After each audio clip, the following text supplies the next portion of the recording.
ஆண்டவருடைய வார்த்தைக்கு நேராக நான் உங்களை அழைத்து செல்கிறேன். இந்த காலை நேரத்தில் கர்த்தருடைய வார்த்தையை நாம் விடுதலையோடு கூட கேட்க கர்த்தர் நம்முடைய மனதை ஒருமுகப்படுத்துவாராக. ஹல்லேலூயா. சத்தமா. நமக்கு அதிகமாக பரிச்சயமான ஒரு வேத பகுதியிலிருந்து தான் உங்களோடு நான் பேச விரும்புகிறேன். ரோமர்கள் நிறுவம் எல்லாரும் என்னோடு கூட திருப்பி வைத்துக் கொள்ளுங்கள். The Epistle of Romans chapter 4 verse 17. ரோமர்கள் நிருபம் 4ஆம் அதிகாரம் 17ஆம் வசனம். யாராவது ஒருவர் சத்தமாக வாசியுங்கள். அநேக ஜாதிகளுக்கு உன்னை தகப்பனாக ஏற்படுத்தினேன் என்று எழுதியிருக்கிறபடி அவன் தான் விசுவாசித்தவருமாய் மரித்தோரை உயிர்ப்பித்து இல்லாதவைகளை இருக்கிறவைகளைப் போல் தேவனுக்கு முன்பாக நாம் எல்லாருக்கும் தகப்பனானான். இந்த வார்த்தையின்படியே கர்த்தர் நம்மை ஆசீர்வதிப்பாராக. இந்த வார்த்தையில் இருக்கிற சில ரகசியங்களையும் சில ஆவிக்குரிய ஆசீர்வாதங்களையும் நம்முடைய வாழ்க்கையில் கர்த்தர் நமக்கு என்று வைத்திருக்கிற முன்குறித்திருக்கிற நன்மைகளையும் நாம் அறிந்து கொள்ள கர்த்தர் நமக்கு உதவி செய்வாராக. மீண்டுமாய் இந்த வசனத்தினுடைய முதல் பகுதியை நான் வாசிக்க விரும்புகிறேன். அநேக ஜாதிகளுக்கு உன்னை தகப்பனாக ஏற்படுத்தினேன் என்று எழுதி இருக்கிறபடி, திரும்ப சொல்லுகிறேன், as it is written. ஆங்கிலத்தில் அப்படித்தான் இருக்கிறது. as it is written that I have made thee a father of many nations. ஜாதிகளுக்கு உன்னை தகப்பனாக்குவேன் என்று எழுதி இருக்கிறபடி. இந்த வசனத்திலே இரண்டாவது பாகத்தில் வாசிக்கிறோம், இல்லாதவைகளை இருக்கிறவைகளைப் போல அழைக்கிறவருமாயிருக்கிற தேவன். இல்லாதவைகளை இருக்கிறவைகளைப் போல அழைக்கிறவருமாயிருக்கிற தேவன். இந்த வார்த்தையை நாம் அடிக்கடி கேட்டிருக்கிறோம். என்ன வார்த்தை? இல்லாதவைகளை இருக்கிறவைகளைப் போல அழைக்கிறவர். மெனி டைம்ஸ் நம்முடைய வாழ்க்கையிலே அநேகவற்றை இல்லாதது போல நாம் பார்க்கிறோம். அநேகவற்றை எதிர்பார்த்து கிடைக்காத நிலையை பார்க்கிறோம். அநேகம் நம்மை இடத்திலிருந்து எடுபட்டு போனது அல்லது நம்மை விட்டு விலகி போனதையும் பார்க்கிறோம். We lost many things in our life. Sometimes we may lose something in our life. நாம் இழந்தும் போகிறோம், இல்லாமலும் இருக்கிறோம். நம்ம இடத்திலிருந்து எடுக்கப்பட்டதாகவும் காணப்படுகிறது. சந்தோஷமாக இருக்கட்டும், ஆரோக்கியமாக இருக்கட்டும், உறவுகளாக இருக்கட்டும், நம்மிடத்திலிருந்து இல்லை. சில நேரம் பொருளாதாரம் நம்மிடத்தில் இல்லை. சில காரியங்களை நாம் இழந்திருக்கிறோம். எவைகள்?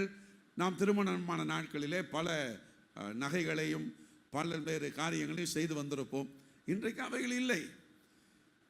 நமக்கு இருந்தவைகள் இல்லாமல் போயிருக்கிறது. நமக்கு கூட இருந்தவைகள் நம்மிடத்திலிருந்து எடுத்துக்கொள்ளப்பட்டதாகவும் இருக்கிறது. சிலவைகள் நாம் விரும்பியும் நமக்கு நிறைவேறாமல் இருக்கிறது. கர்த்தர் இவைகளின் மத்தியிலே அவருடைய பிள்ளைகளுக்கு ஒரு நன்மை வைத்திருக்கிறார். அந்த நன்மை என்னவென்றால், இல்லாதவைகளை இருக்கிறவைகளைப் போல அழைக்கிறவர். எல்லாரும் சொல்லுங்க, அழைக்கிறவர். ஆண்டவர் உங்கள் வாழ்க்கையில் ஒரு நன்மையை செய்ய விரும்புவாரானால், நாம் இல்லாதவைகளை பார்த்து கொண்டு ஏங்கி கொண்டிருக்கிறோம். ஆனால் அவரோ இல்லாதவைகளை அழைக்கிறார். அவர் அழைப்பதினால் அது நமக்கு உண்டாகிறது. God wants to proclaim or pronounce what it has not there. அது எங்க இல்லையோ, அது எங்க வராதோ, அது எங்க இருக்காதோ, அது எங்க முடியாதுன்னு சொல்லப்பட்டிருக்கோ அதை தன் வாயிலே அறிக்கையிடுகிறார். ஆமென் சொல்லுங்களேன். ஆதி ஆகமத்திலே தேவன் வானத்தையும் பூமியும் சிருஷ்டித்தார். எல்லாம் நிறைவாய் இருந்த நேரத்தில் சாத்தான் அவைகளை ஒழுங்கின்மையும் வெறுமையுமாய் மாற்றிவிட்டான். அப்படி மாற்றப்பட்டதின் மேல் இருள் வந்தது. ஆழத்தின் மேல் இருள் இருந்தது என்று வேதம் எழுதுகிறது. அப்படி இருள் இருந்த இடத்துல எல்லாம் முடிந்தது, இனி இந்த பூமியில் வெளிச்சம் வர வாய்ப்பில்லை என்று நினைக்கும் பொழுது இல்லாத ஒன்றை என் தேவன் தன் வாயினால் அறிக்கையிட்டார். வெளிச்சம் உண்டாக கடவுது என்றார். ஆமென். சத்தமா சொல்லுவோமா? Let there be light. அவருடைய வார்த்தையின்படியே அது உண்டானது. ஆகாய விரிவு உண்டாக கடவுது என்றார். அவர் வார்த்தையின்படியே உண்டானது. அங்கே அவைகள் இல்லை, புல் பூண்டுகள் இல்லை, காட்டு விலங்குகள் இல்லை, நாட்டு விலங்குகள் இல்லை, மரம் செடி கொடிகள் இல்லை, நீந்துவன மீன்கள் எவைகளும் எங்கே இல்லை. இல்லாதவைகளை தன் மனதிலே நினைக்கிறார். அவை எப்படி வர வேண்டும் என்று கற்பனை செய்கிறார். அதை உச்சரிக்கிறார். அவர் உச்சரிக்கும் பொழுது அது நடக்கிறது. ஆமென். சத்தமாக தான் சொல்லுங்களேன். இந்த காலையில் ஆண்டவரே, எங்கள் வாழ்க்கையில் எங்கள் கண்கள் எல்லாம் இல்லாதவைகளையே பார்த்து கொண்டிருக்கிறது. அது நடக்காது என்றே எங்கள் இருதயத்தில் சொல்லப்படுகிறது. ஆனால் எங்கள் தேவனாகிய ஆண்டவரோ எவைகள் இல்லை என்று எங்களுக்கு சொல்லப்பட்டதோ, எவைகள் இல்லை என்று எங்கள் இருதயத்தில் நம்ப வைக்கப்பட்டதோ, எவைகள் இனி வராது என்று எங்களுக்கு நேராய் தீர்க்கமாய் சொல்லப்பட்டதோ, அவைகளை உடைய வாயினால் நீர் அழைக்கிறீர், அதை உண்டாக்கி தருகிறீர். சந்தோஷமா இருக்கட்டும், பொருளாதாரமா இருக்கட்டும், சுகமா இருக்கட்டும், கர்த்தர் அதை அறிக்கையிடுகிறார். ஆனால் மனிதன் பாருங்க, எல்லாவற்றையும் எதிர்மறையாகவே அறிக்கையிடுகிறான். சில நேரங்களிலே நீங்கள் யாரையாவது பார்த்து கேட்டுடலாம், சொல்லுவாங்க, எப்படி இருக்கீங்கன்னு கேட்டால் ஏதோ இருக்கிறேன். நல்லா இருக்கிறேன்னு சொல்கிறவங்க ரொம்ப கம்மி. Proclaim the positive thing through your mouth. பிள்ளைகள் எப்படி படிக்கிறாங்க? வர வர ரொம்ப மோசமாக போயிட்டு இருக்கிறான். ஃபினான்ஷியல் கண்டிஷன் எப்படி இருக்கு? கடனாக தான் வாழ்ந்துகிட்டு இருக்கிறேன். எதை சொல்ல வேண்டுமா? சத்துரு உங்கள் வாழ்க்கையில் கொண்டு வருகிற பலவீனங்கள் மத்தியிலே ஆண்டவர் சொல்லுகிறார், உன் பலவீனத்திலே என் பலன், திரும்ப சொல்லுங்க, எப்படி விளங்குமா? கொஞ்சம் கொஞ்சமாய் விளங்கும் என்று சொல்லவில்லை, பூரணமாய் விளங்கும். ஆண்டவர் எதை செய்தாலும் பூரணமாய் செய்கிறவர். நம்முடைய வாழ்க்கையில் எந்த விருத்தியை செய்தாலும் பூரணமாய் செய்கிறவர். பெண்ணையும் ஆபிரகாம் விவாகம் பண்ணியிருந்தார். அவங்களுக்கு 6 பிள்ளைகள். அந்த 6 பிள்ளைகளுக்கும் இவர் தகப்பனாக இருக்கிறார். அவர்களுக்கும் பல குழந்தைகள் பிறக்கிறார்கள். லிட்டரலி தேவன் சொன்னது போலவே தன்னுடைய வித்தினாலே நேரடியாக தகப்பனாக மாற்றினார். அவர்களும் ஜாதிகளாய் பெருகினார்கள், அவர்களும் கோத்திரங்களாய் பெருகினார்கள். இன்னொன்று, கலாத்தியரின் புஸ்தகம் வாசியுங்கள். கலாத்தியர் 3ஆம் அதிகாரம் 8ஆம் வசனம்.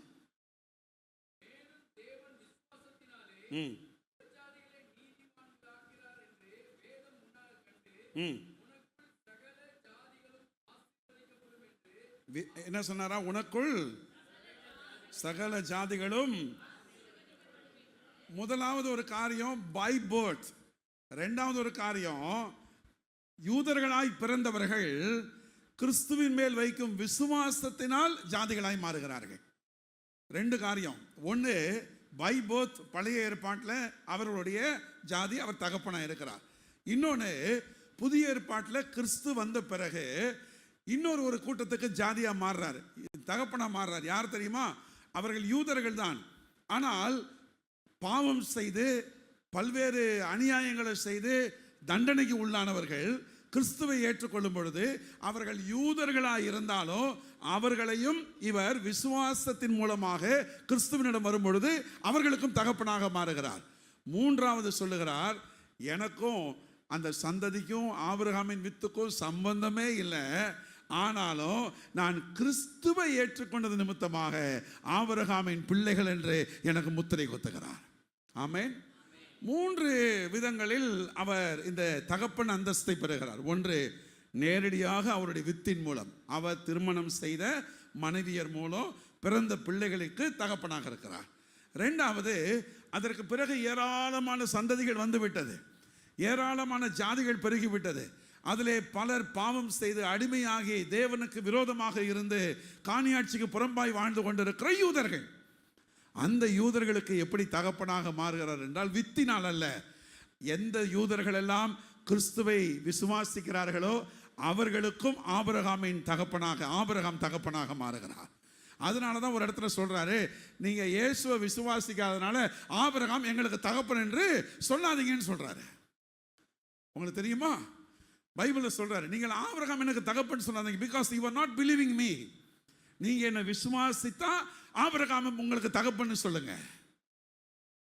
மூன்றாவதாக, புறஜாதிகள் கிறிஸ்துவை விசுவாசிப்பதன் மூலமாக ஆவிக்குரிய இஸ்ரவேலர்களாக கர்த்தர் நம்மை முத்தரித்து நம்மை ஆபிரகாமின் சந்ததியில் கொண்டு வருகிறார். ஆகவே தான் சொல்லுகிறார், ஆபிரகாமுக்கு உண்டான எல்லா ஆசீர்வாதங்களும் கிறிஸ்து இயேசு மூலமாய் நமக்கும் சொந்தமாகிறது.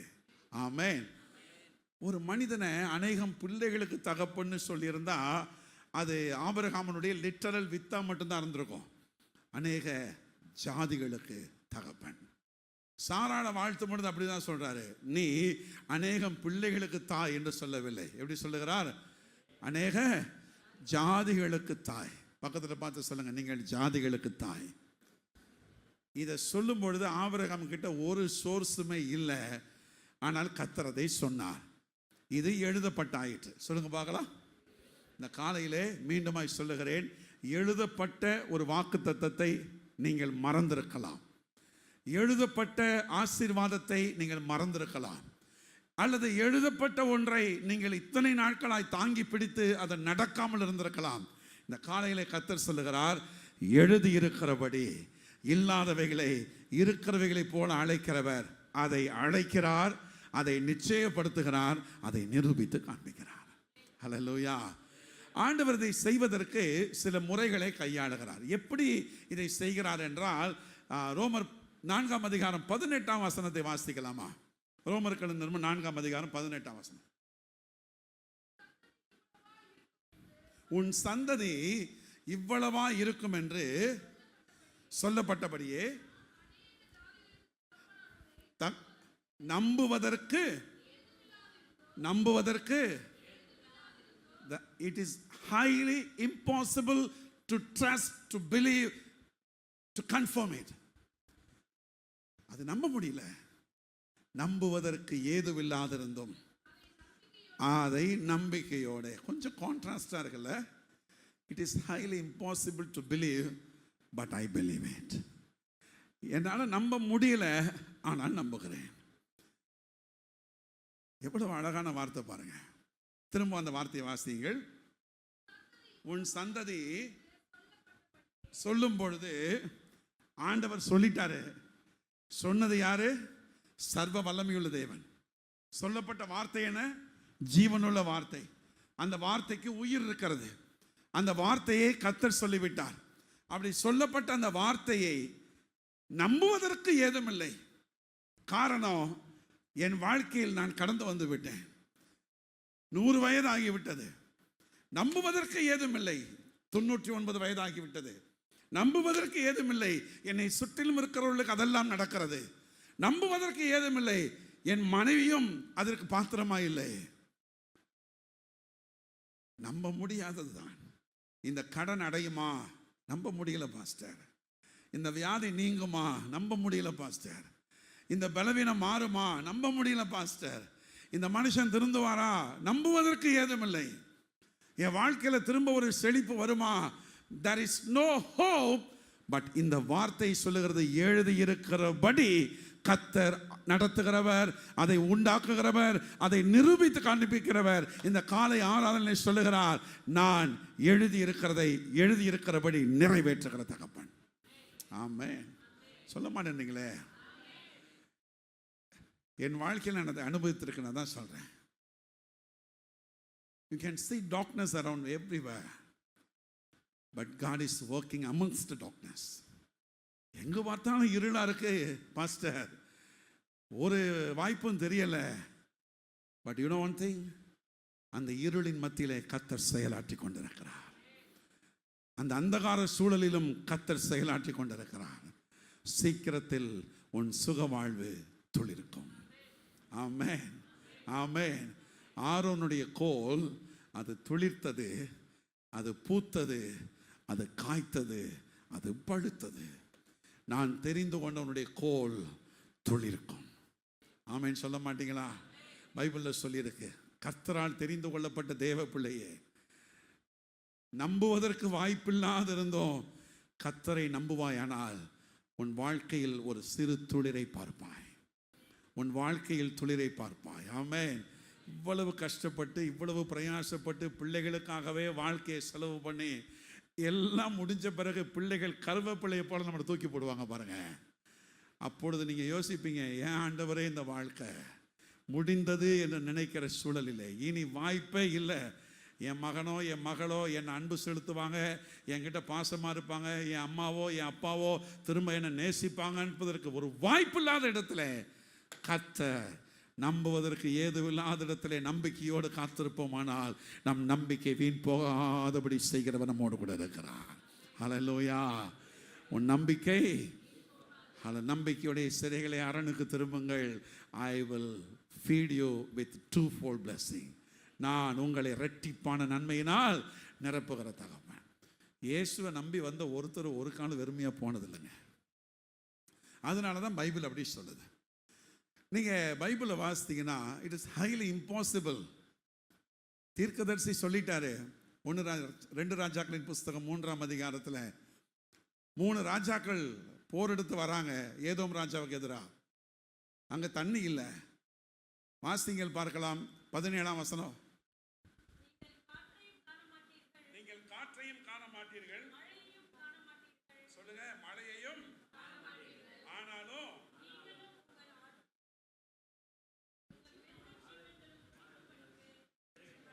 ஐயா மழை வருமா? தீர்க்கதரிசி சொல்றாரு, மழை பார்க்க மாட்டேன். காத்து வருமா? காத்தையும் பார்க்க மாட்டேன். ஆனால் காலையில் வந்து பாருயா, வாக்கியம் நிரம்பி இருக்கும். ஆமே. நம்புவதற்கு ஏதும் இல்லை என்றாலும் அப்படிதானே பாடுறோம். நம்புவேன் என் இயேசு ஒருவரை, நம்புவேன் என் இயேசு ஒருவரை,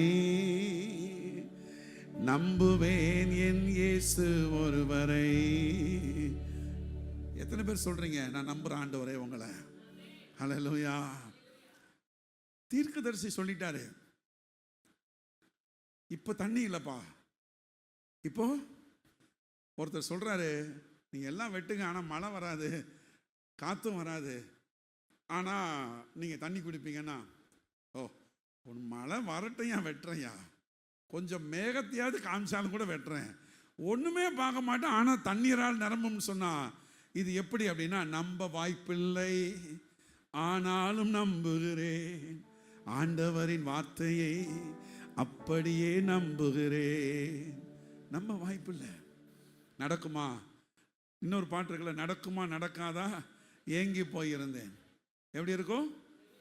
நடக்குமா நடக்காதா என ஏங்கி போயிருந்தேன், அற்புதம் நடக்காதா என நான் நினைத்திடா வேளையில் அற்புதம் செய்தீரே. என்ன அழகா இருக்குல்ல?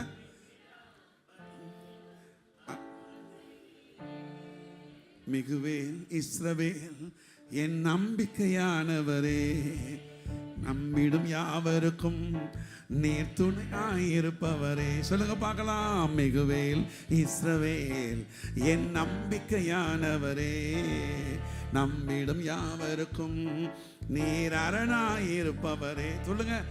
நடக்குமா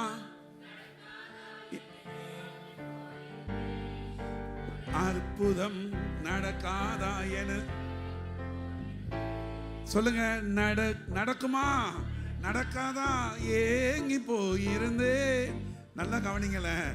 என் வீட்டுக்காரர் என் மேல அன்பா இருப்பாரா இல்ல வம்பா இருப்பாரா? ஏங்கி போயிருந்தேன். என் பிள்ளைகள் என்னை நேசிப்பாங்களா நேசிக்க மாட்டாங்களா என ஏங்கி போயிருந்தேன். நிச்சயமா சொல்றேன், நடக்கும். ஆமே. சத்தமா சொல்லுங்களேன். உலகத்துல சொல்லுவான் நடக்கும் என்பார் நடக்காது. ஆனா ஆண்டவர் சொல்றாரு, நடத்தி காண்பிக்கிறவர் உன்னோட கூட இருக்கிறார். ஆமே. பக்கத்துல பார்த்து சொல்லுங்க, நிச்சயம் நடத்தி காண்பிப்பார். நம்ப முடியல, ஆனாலும் நடத்துவார். மோசை ஆண்டவர் செலக்ட் பண்ணி, என் ஜனங்களை விடுதலை ஆக்கிறதுக்கு நான் இறங்கி வந்துட்டேன், உன்னை தான் நான் அனுப்புறேன், நீ போப்பா அப்படின்றார். சொல்லுங்க பார்க்கலாம். நீ போப்பா. மோசை என்ன சொன்னார் தெரியுமா? சொல்லுங்க பார்க்கலாம். உடனே போறேன்னாரா? சொல்லுங்களேன். என்ன சொன்னாரு? அதெல்லாம் சொல்லல.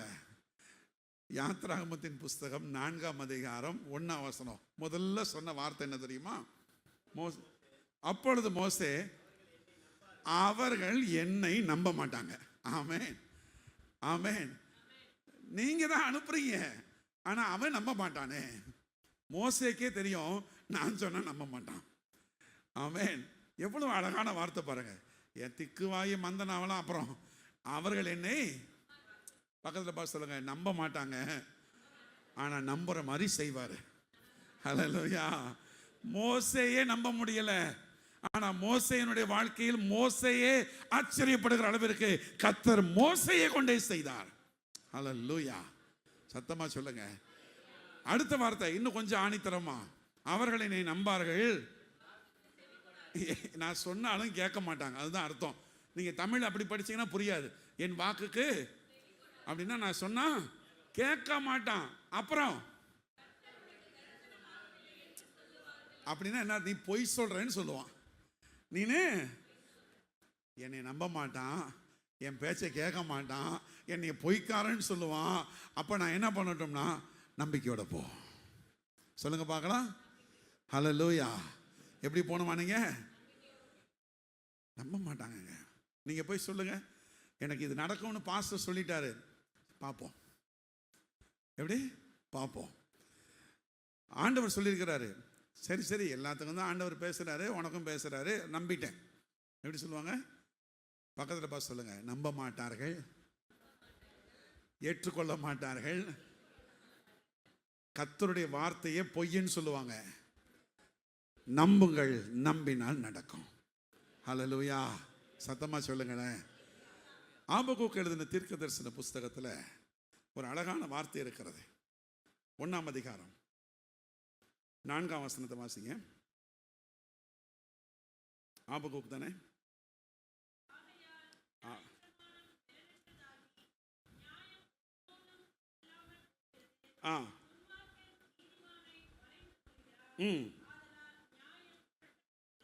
சரி, இன்னொரு வசனத்தை மாத்திரம் வாசி. 5ஆவது வசனம் அப்படியே வாசிங்க தொடர்ந்து. ஆண்டவர் சொல்றாரு, நியாயப்பிரமாணம் பலனற்றதாகி நியாயம் ஒருபோதும் செல்லாமல்.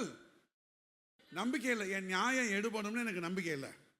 என் நியாயம் எடுபடும்னு நம்பிக்கை இல்லை.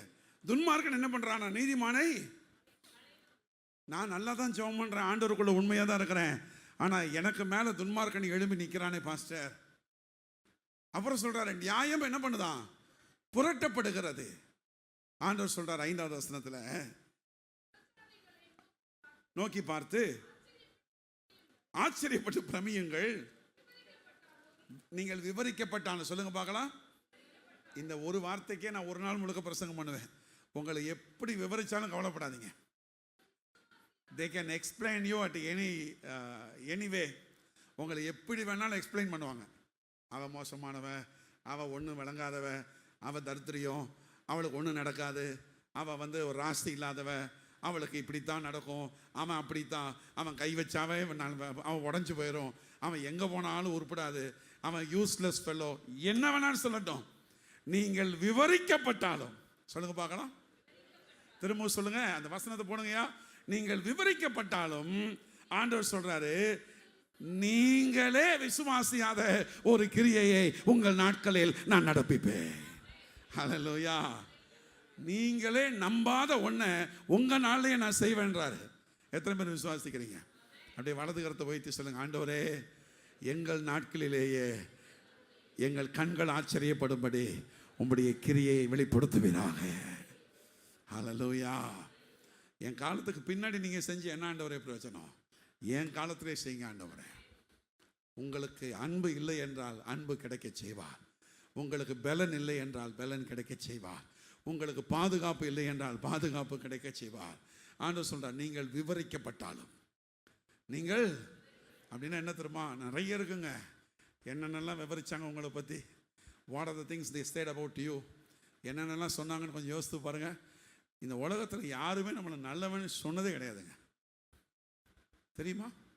நீங்கள் நல்லவன்னு ஒரு ஆள் சொல்லிட்டா அது உங்ககிட்ட ஆதாயம் பெற்றவர்களாக மட்டும்தான் இருப்பாங்க, இல்லாட்டி இருக்கவே மாட்டாங்க. நீங்கள் நல்லவங்கன்னு யார் சொல்லுவா? யார் சொல்லுவா? இந்த உலகத்தில் யாராவது சொல்லுவாங்களா? சொல்லுங்க பார்க்கலாம். நம்மை விவரிக்கிறவர்கள் தான் அதிகம். எவ்வளவோ அன்பு செலுத்துகிறோம், எவ்வளவோ தியாகமாக அவங்களுக்காக பண்ணுறோம், எவ்வளவோ காரியங்களை அவங்களுக்கு நம்ம கொடுத்து செய்கிறோம். ஆனால் விவரிக்க மட்டும்தான் செய்கிறாங்களே ஒழிய நம்மை பார்த்து ஏளனமாய் பேசுகிற கூட்டத்தின் மத்தியிலே நீங்களே விசுவாசியாத ஒரு காரியத்தை உங்கள் நாட்களில் கர்த்தர் நடப்பிப்பார். நம்புகிறவங்க ஆமென் சொல்லுங்க. ஹல்லேலூயா. அப்போ ஆண்டவர் எப்படி செய்கிறாருன்னா, நம்ப முடியாத ஒன்றை நம்பினால் அதை செய்கிறார். வாயை திறந்து நம்ப முடியலன்னு சொல்லிட்டு இருக்கக்கூடாது. எனக்கு நம்பிக்கை இல்லை, இருந்தாலும் ஆண்டவர்கிட்ட வைக்கிறேங்க, ஆண்டவர் செஞ்சா செய்யட்டும். இதுவே அவிசுவாசத்தினுடைய வெளிப்பாடு. நான் நம்புகிறேன். ஹல்லேலூயா. ரெண்டாவது, எபிரேயர்கள் நிருபம் 11ஆம் அதிகாரம் 12ஆம் வசனம். மீதி 2 காரியங்களை அடுத்த வாரம் உங்களுக்கு சொல்லித்தரேன். இந்த வாரம் இந்த 2ஓட நிறுத்துறேன். எபிரேயர் 11:12. ஆனபடியால்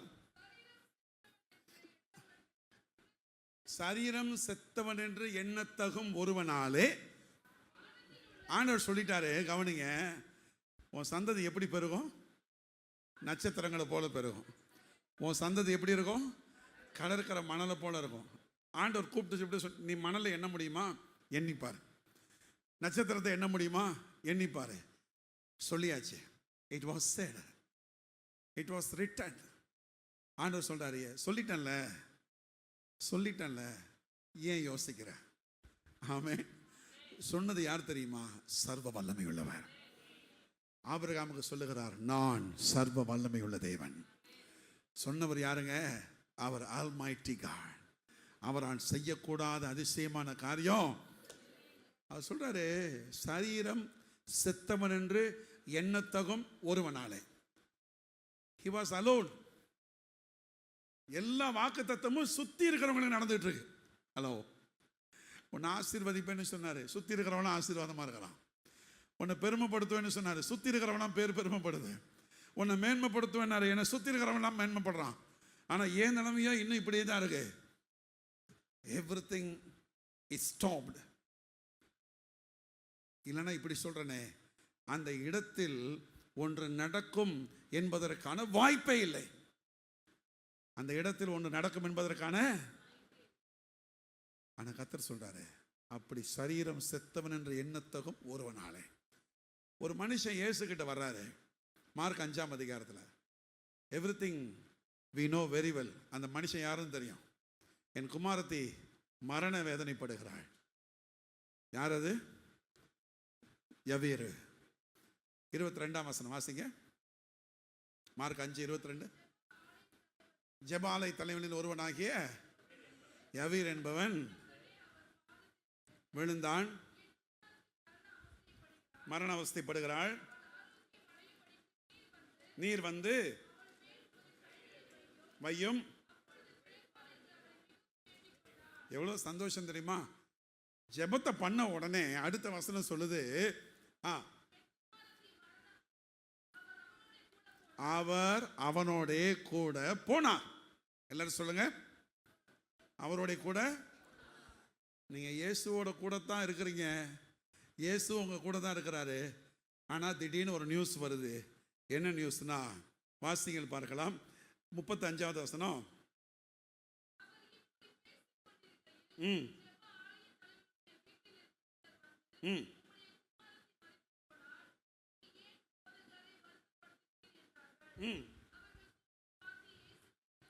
இயேசு கேட்ட உடனே நான் கொஞ்சம் கற்பனை பண்ணி பார்க்குறேன்.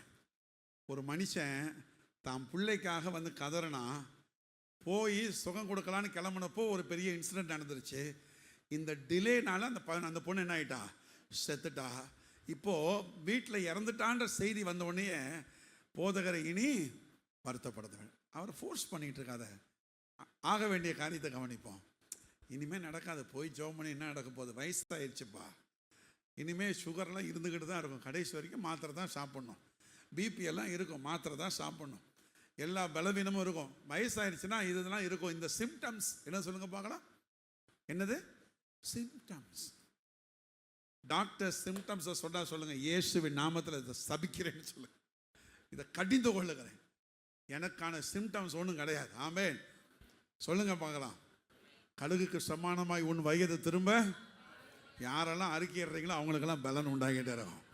ஆமென். நடக்க முடியல, பலவீனமாக இருக்குது, நான் ட்ரீட்மெண்ட் எடுத்தேன், அதனால் எலும்புக்குள்ளெல்லாம் எலும்பெல்லாம் போன்ஸ்லாம் வீக் ஆயிடுச்சு. இல்லை இல்லை இல்லை இல்லை, கர்த்தரை பலப்படுத்துகிறார்.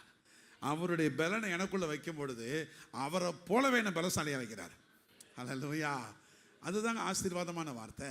அதை நாம் புரிந்து கொள்ள வேண்டும். வாசிங்கள். அப்போ என்ன செய்கிறாருன்னா, நோக்கி பயப்படாது. உங்களை பார்த்து சொல்கிறேன், பயப்படாதீங்க, விசுவாசம் உள்ளவனாய் இரு. ஒரே வார்த்தை தான், விசுவாசம் உள்ளவனாய் இரு. ஆண்டவர் சொன்ன வார்த்தை அவ்வளவுதான், விசுவாசம். திரும்ப நான் உங்களை பார்த்து சொல்கிறேன், fear not, only believe. ஒன்னே ஒன்று தான், நம்பு, விசுவாசமாக. உள்ளே போன உடனே இயேசு சொன்னார், சிறு பெண்ணை பார்த்து, தலித்தாகுமே. சொல்லுங்க பார்க்கலாம், திரும்ப சொல்லுங்க. தலித்தாகுமே என்ன அர்த்தம்? சிறு பெண்ணே, இந்த காலையில் உங்கள் வாழ்க்கையில் எது முடிஞ்சிருச்சு, இதுக்கப்புறம் அங்கே வாய்ப்பே இல்லைன்னு நினைக்கிறீங்களோ, இயேசு உள்ளே வருவார். விசுவாசம் உள்ளவர்களுக்கு எழும்ப பண்ணுவார். ஆமென். எதுவாக இருந்தாலும் சரி, விசுவாசம் உள்ளவர்களுக்கு. அதனால தான் ஆபிரகாம் விசுவாசிகளுக்கு. சொல்லுங்களேன். இப்போ நான் அந்த வசனத்தை வாசித்து ஜெபம் பண்ண போகிறோம். என்ன வசனம் தெரியுமா? 4:17 வாசிக்க பாருங்க. 4:17 அநேக ஜாதிகளுக்கு உன்னை, வாசிங்க ரோமர் 4:17, அநேக ஜாதிகளுக்கு உன்னை தகப்பனாக ஏற்படுத்தினேன். சொல்லுங்க பார்க்கலாம், அதோட நிறுத்திக்கோங்க. ஏற்படுத்தினேன். ஆமே, எல்லாரும் சொல்லுங்க, ஏற்படுத்தினார். கடைசி வார்த்தை, கடைசி வார்த்தை, நம்ம எல்லாருக்கும் தகப்பன் ஆவான் இல்லை, ஆடான். அல்லேலூயா. ஆனான் இல்லை, ஆவான் இல்லை. ஆமென். என் ஆண்டவர் எவ்வளவு நல்லவர் பாருங்க. ஒரு ஜாதி பிறக்கிறதுக்கு முன்னாடியே அவனை தகப்பன் என்று முத்தரித்து அங்கீகரித்து, அதுக்கு பிறகுதான் அந்த ஆசீர்வாதத்துக்கே சொந்தக்காரரை மாத்தினார். உனக்குள் உன் சந்ததிகள் ஆசீர்வதிக்கப்படும். எப்போ தெரியுமா? அவன் ஒருவனாக இருக்கையில். பூமியில் உள்ள வம்சங்கள் எல்லாம் உனக்குள் ஆசீர்வதிக்கப்படும், அவன் ஒருவனாக இருக்கையில். ஹல்லேலூயா. உன் ஜாதியிலே பிரபுக்கள் தோன்றுவார்கள், ராஜாக்கள் தோன்றுவார்கள், அவன் ஒருவனாக இருக்கையில். நம்பினால் பெற்றுக்கொள்ளுவோம், விசுவாசித்தால் பெற்றுக்கொள்ளுவோம். இல்லாதவைகளை இருக்கிறவைகளைப் போல அழைத்து நிச்சயப்படுத்தி நிரூபிக்கிற ஆண்டவராகிய இயேசு நம்மோடு கூட இருக்கிறார். அவர் இருக்கும் பொழுது அச்சப்பட தேவையில்லை. இயேசு கூட போகும்பொழுது கூட பிரச்சனை வரும். ஆனால் விசுவாசம் உள்ளவனாக இருக்கிறவன் பிரச்சனையின் மத்தியிலும், ஏமாற்றத்தின் மத்தியிலும், எதிர்ப்பான வார்த்தைகள் மத்தியிலும், நம்பிக்கை இழக்கச் செய்கிற வார்த்தைகளின் மத்தியிலும் அவைகளை மீண்டும் புதுப்பித்துக் கொள்ளுகிறவனாக இருக்கிறான். இந்த காலையில், ஆண்டவரே உங்கள் கூட தான் இருக்கிறேன்ப்பா, ஆனால் பார்க்கும்போது நெகட்டிவாகவே இருக்கு. விசுவாசம் உள்ளவனாக எழுமின் இருக்கலாமா? விசுவாசிக்கிறவன் பதறான். ஹல்லேலூயா.